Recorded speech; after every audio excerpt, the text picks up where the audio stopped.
अस्सलाम वालेकुम नाजरीन, टुडे विद कायनात में आपको खुश आमदीद। नाजरीन, बात करेंगे कुछ साइंसी इजादात की दिलचस्प कहानियों की जो हादसाती और इत्तफाकी तौर पर ज़हूर पजीर हुई।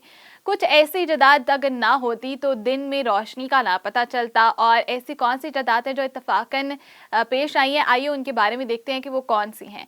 सबसे पहले हलवा और माइक्रोवेव। अमरीकी इंजीनियर ने तालीमी सिलसिले को खैराबाद कहा, मगर सनतकारी में उनकी दिलचस्पी ने उन्हें इंजीनियर बना दिया। एक दिन वो एक ऐसी जगह से गुजर रहे थे जहाँ मैग्नेट्रॉन जो थे वो उनके आलात नस्ब थे, और उनकी जेब में मूंगफली के पेस्ट से बना हुआ हलवा था। ये देखकर हैरान रह गए वो कि जेब में रखा हुआ हलवा जो ठोस हालत में था अचानक पिघलने लगा। इस हैरानकुन इंकशाफ ने उनको अपनी जानिब मुतवज्जा किया और यूं बिलाखिर माइक्रोवेव की इजाद की राह हमवार की।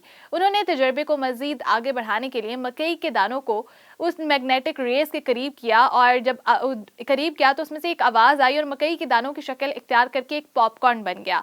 यूं माइक्रोवेव के जरिए पहली बार खाना पकाने का अमल का आगाज हुआ।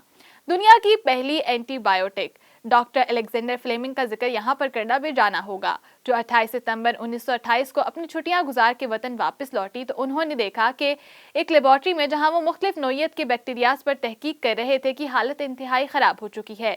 वो जिस बैक्टीरिया पर तहकीक कर रहे थे पेनिसिलियम थी, और इसकी प्लेट पर फंगस ने हमला कर दिया था, जिससे प्लेट की हालत इंतहाई खराब हो गई थी।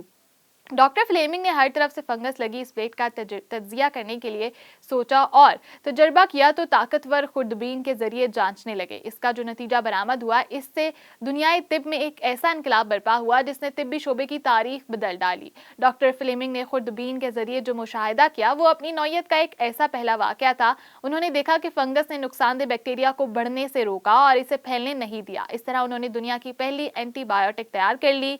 अगर बात की जाए इंसुलिन की दरियाफ्त की, अगरचा दो डॉक्टरों ने 1923 में ज़ियापतीस के इलाज के लिए इंसुलिन पर तहकीक करने पर नोबेल इनाम हासिल किया, ताहम ये दुरुस्त नहीं कि इंसुलिन इन डॉक्टरों की दरियाफ्त है।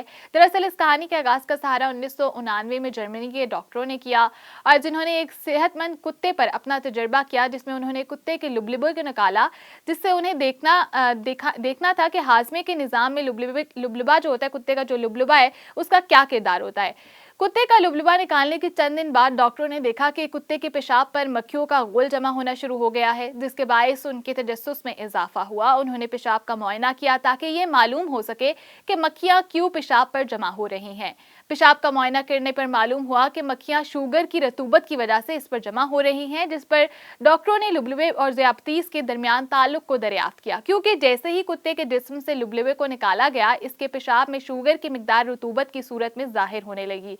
उन्होंने मजीद मुआयने के बाद इस बात की तस्दीक की कि लुबलिबा एक ऐसा मादा खारिज करता है जो जिस्म में शुगर के मीडिया बोम्स को कंट्रोल करता है। बाद इंकशाफ हुआ कि ये पुरअसरार मादा इंसुलिन है। इस तरह इंसुलिन के बारे में पहली बार 1999 में दरियाफ्त अमल में आई थी, जिस पर बाद जो तहकीकात हुई उसका दायरा वसी हो गया, वसी तर हो गया, और ज़ियापतीस के इलाज के लिए इंसुलिन दरियाफ्त हो गई।